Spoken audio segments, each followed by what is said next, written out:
दोस्तों नमस्कार। Myself Tomesh Narayan, life coach, business coach, motivational speaker and diamond leader. दोस्तों, जीवन में उतार चढ़ाव का आना हमारे जीवन को बेहतर बनाने के लिए होता है। हम हमेशा अपनी जीवन में जो विपरीत परिस्थिति रहती है इसमें कई बार टूट जाते हैं। कई बार अपनी परिस्थिति को, अपने समाज को, अपने आसपास के लोगों को, अपने माता पिता को, अपने भगवान को कोसने लग जाते हैं कि आप मेरे साथ ही ऐसा क्यों करते हैं। दोस्तों, उनकी प्लानिंग जो होती है वो हमें कुछ बेहतर देने की होती है। यदि अगर आप उनसे, भगवान से, अपने खुदा से, अपने परमेश्वर से, अपने गॉड से, यदि अगर आप अपने आप को जोड़ के रखे हो, उनसे यदि अगर आप कनेक्टेड हो, तो ये सारी विपरीत परिस्थितियां आपको एक महान व्यक्तित्व बनाने के लिए आई है। हमेशा होता है जब हमारे जीवन में विपरीत परिस्थिति आती है तो हम कई बार टूट जाते हैं, कई बार खुद को दोष करते हैं कि शायद मैं किसी महान कार्य के लिए नहीं बना हूं। नहीं दोस्तों, हमेशा याद रखिएगा, वो जो चाहते हैं वो हमेशा हमें आगे बढ़ाना चाहते हैं। हमारे माता पिता कभी नहीं चाहेंगे कि हम उनके घर बच्चे हैं, तो हमारे माता पिता कभी नहीं चाहेंगे कि हम कभी नॉर्मल पर्सन रहे। कुछ ना कुछ एक्स्ट्रा कर हम सकते हैं। हमारा माता पिता चाहते हैं, अगर वो हमारे माता पिता जो फिजिकल इस दुनिया पे हैं वो चाहते हैं, तो जिन्होंने पूरी दुनिया का निर्माण किया वो क्यों नहीं चाहेंगे। विपरीत परिस्थिति में टूटना एक सामान्य आदमी की पहचान है, लेकिन विपरीत परिस्थिति में अडिग रहना ये एक महान व्यक्ति की पहचान होती है। जीवन में अप एंड डाउन आएंगी, लाइफ झिकझैक पोजीशन में चलेगा, लेकिन इन सब जगह अपने आप को संतुलित रखना एक बहुत बड़ी कला है। कौन संतुलित रख पाता है अपने आप को इन सब जगह में? जो अपने आप को उनसे कनेक्ट करके रखता है, जो अपने आप को उनसे जोड़ के रखता है, वो हमेशा हर परिस्थिति में, चाहे अच्छे दिन हो चाहे बुरे दिन हो, सब में मुस्कुरा के जीवन यापन कर पाता है। उनसे जोड़ना उनकी मैसेज को समझने के बराबर है। माय डियर फ्रेंड्स, एक बार की बात है, मोहन नाम का एक शख्सियत था जो भगवान का बहुत ही प्यारा भक्त था। भगवान का कई सालों से वो पूजा पाठ किया करता था। अचानक भगवान से उनकी इतनी प्यारी ट्यूनिंग बन गई थी कि वो भगवान से बातचीत कर पाते थे। कई भगवान से वो बात करते, भगवान उनसे बात करते थे, दोनों की ट्यूनिंग बहुत अच्छी बन गई थी। एक दिन मोहन के मन में ख्याल आया कि भगवान जो यहाँ पर खड़े हैं, कई सालों से खड़े हैं, और खड़े खड़े कई सालों से यहीं पर ऐसे खड़े रहते हैं, लोगों की मिन्नतें पूरी करते हैं, मुरादें पूरी करते हैं, क्यों ना भगवान को कुछ दिन की छुट्टी मिलनी चाहिए।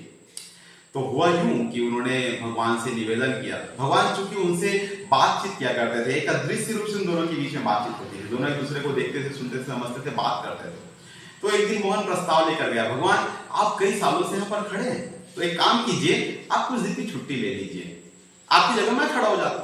भगवान हंसते बोले कि भाई यहाँ पर खड़ा होना आसान नहीं है। मोहन समझ नहीं पाया, वो हंसने लगा। मोहन बोलने लगे, खड़े होना आसान क्यों नहीं है भगवान, तो बड़ा आसान काम, बस तो खड़े तो रहना है। बोले खड़े होने के साथ हमारे ऊपर कई जवाबदारियां होती है, कई सारी चीजों को हमको नजरअंदाज करना पड़ता है, कई सारी चीजों में हमें शांत रहना पड़ता है, कई जगह में हमको कोई रिएक्ट नहीं करना पड़ता। खड़ा होना भी एक बहुत बड़ी काम है हमारा। तो मोहन बोले, भगवान कैसे खड़ा होना काम है, और यदि अगर आपको लगता है कि खड़ा होना काम है तो बता दीजिए कौन कौन से काम करके यहाँ पर आप खड़े होते हैं।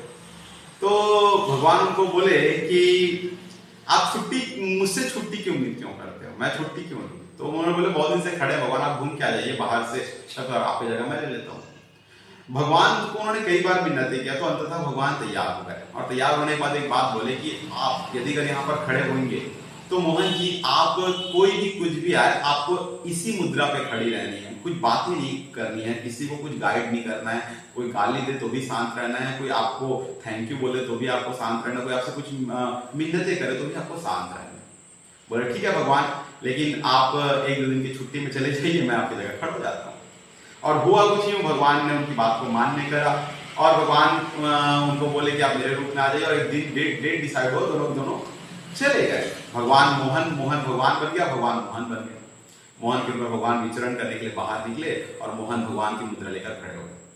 दिन शुरुआत हुई, भगवान के मंदिर में भक्तों का आना जाना शुरुआत हुआ। सबसे पहले एक भक्त आए, बहुत बड़े अमीर आदमी थे वो, उनका बिजनेस था, लेकिन उनका बिजनेस पूर्णतया शुद्ध रूप से एक नंबर का नहीं था, उसमें कुछ ना कुछ कमियां थी, वो दो नंबर के भी काम किया करते थे। भगवान के मंदिर पे जब वो आए, भगवान के पास उन्होंने पूजा अर्चना किया, पूजा पाठ किया। जब वो दंडवत किया उनको उनके पास, तो उनका जेब से पैसों का भरा एक वॉलेट पर्स उनके मंदिर पे गिर गया। लेकिन ये इनको पता नहीं चला कि उनका पर्स वहां पर गिरा हुआ है। ये मंदिर से बाहर निकले। बाहर निकलने के बाद उनके मंदिर पे एक भगवान पर बहुत आस्था लगाया गरीब व्यक्ति आया। वह व्यक्ति भगवान की बहुत पूजा पाठ किया करता था, बहुत ही ज्यादा भगवान को मानता था, लेकिन उनके पास खाने पीने की समस्याएं थी। उनका परिवार 3 दिन से भूखा था। तो भगवान के पास मिन्नतें करने आया। तो मिन्नतें करने के जब उन्होंने प्रणाम किया, तो प्रणाम करते ही देखता है कि वहां पर एक पैसों से भरा एक पर्स पड़ा हुआ है। उनको लगा कि भगवान शायद मेरे लिए छोड़े हैं। उन्होंने उस पर्स को अपने हाथ में रखा और रख के लेके निकल गया। मोहन बना भगवान बना मोहन जो है वो सब चीज देख रहा है, लेकिन मोहन कुछ बोलना नहीं। भगवान की बात उसको स्मरण थी, कुछ बोलना नहीं है। वो चले गए पैसे को लेकर। उनके थोड़े देर बाद एक नेवी में जाने वाला एक शख्सियत आया और वो अपनी प्रे करने के लिए आया था कि भगवान आज रात में समुद्री यात्रा करने के लिए जा रहा हूं, कृपया मेरी यात्रा को सकुशल रखें। और प्रणाम करने के लिए जैसी वो आए और प्रणाम किया, प्रणाम करे और उठ के जाने लगे। जाने वाले थे कि अचानक वो याद हुआ पहला एक बिजनेसमैन आया था जो 2 नंबर का काम किया करता था। वो पुलिस लेकर आ गया और पुलिस लेकर आ गया। और ये जो नेवी का बंदा था जो आज समुद्री यात्रा के लिए निकलने वाला था, उसको बोला कि इन्होंने मेरा पैसा उठाया, इनको पकड़ के ले जाइए। पकड़ के ले जाने की बात पुलिस वाले को जब उन्होंने कहा, पुलिस वाला उनको अरेस्ट कर लिए और पुलिस वाला उनको ले जाकर जेल में डालने की बात कर दी। इन सब चीजों को मोहन जो भगवान बना हुआ है वो देख रहा था। मोहन को अब रहा नहीं गया। मोहन को लगने लग गया कि अब गलत हो रहा है। मोहन चूंकि अपनी इंसानी सोच से और समझने लगा कि कुछ गलत हो रहा है, मोहन तुरंत के तुरंत अब अपने आप को रोक नहीं पाया और भगवान रुक ही उन्होंने बात किया, रुकिए इंस्पेक्टर साहब, यहाँ पर एक गलती हो रही है आपसे। दरअसल ये जो नेवी का बंदा है जो आपको लग रहा है कि उन्होंने आपके पैसे चुराए हैं, इन्होंने नहीं चुराया है पैसा। तो एक शख्सियत यहाँ पर आया थोड़ी देर पहले, जो अभी कहीं आसपास में होंगे, उन्होंने वो किया है। तुरंत पुलिसकर्मी गया और बाहर देखा तो एक बंदा था जो पैसा गिर रहा था। वो आया, फिर पूरी बात सामान्य कर दी गई। जिनका पैसा था उनको लौटा दिया गया और जो दोषी नहीं था जेल में जाने से बच गया और सब चीज कंप्लीट हो गया। इन सब चीज को देखकर मोहन बड़ा खुश हो गया। आज समय अनर्थ होने से मैंने बचाव कर लिया। शाम के समय भगवान पहुंचे, बोले मोहन मैं घूम के आ गया। तो मोहन बोले थैंक यू भगवान, आप घूम के आ गए, आप अपना जगह ले सकते हैं। भगवान उनको बोले सब ठीक था, तूने मुंह तो नहीं खोला? उन्होंने कहा मुंह खोलना नहीं भगवान, एक अनर्थ हो रहा था, उससे मैंने बचाने के लिए अपना मुंह खोला। तूने क्यों मुंह खोला? तो उन्होंने बोला कि भगवान एक अनर्थ हो रहा था, गलत हो रहा था, तो क्यों नहीं? मैंने तुझे बोला था मोहन कि तुझे मुंह नहीं खोलना है, क्यों खोला तूने मुंह? उन्होंने बोला कि भगवान ऐसा सब पूरी कहानी समझा दिया। अरे ये सब मेरा ही प्लानिंग थी, मैं ही ऐसा कर रहा था। तुझे मेरी प्लानिंग में किसी प्रकार का हस्तक्षेप नहीं करना था। भगवान मैंने कौन सी गलती कर दी? मैं तो जो गलत था उसको गलत डिक्लेयर किया और जो सही था वो सही था। तुझे तेरे नजर से लग रहा है मोहन, लेकिन जो मैं देख पा रहा था उसके हिसाब से मेरी प्लानिंग थी। तो बताइए भगवान आपकी क्या प्लानिंग थी? क्या वो उस बंदे को जेल में डालना आपकी सही प्लानिंग थी? क्या जिसका पैसा गिरा था दूसरे आदमी के हाथ में गया वो गलत नहीं था? भगवान ने बोला पूरे सार को समझते हैं। देख, सबसे पहले बात, जो बिजनेसमैन आया था वो 1 नंबर का व्यापारी नहीं था, वो 2 नंबर का व्यापारी था। वो गलत रास्तों से पैसा कमाता था। लेकिन जब भी वो मेरे मंदिर पे आता तो उसका थोड़ा बहुत जो उसकी जो गलत कमाई होती है वो यहाँ पर गिर जाती, और वो गिरने से उसका पाप का जो रेशियो है वो कम होता।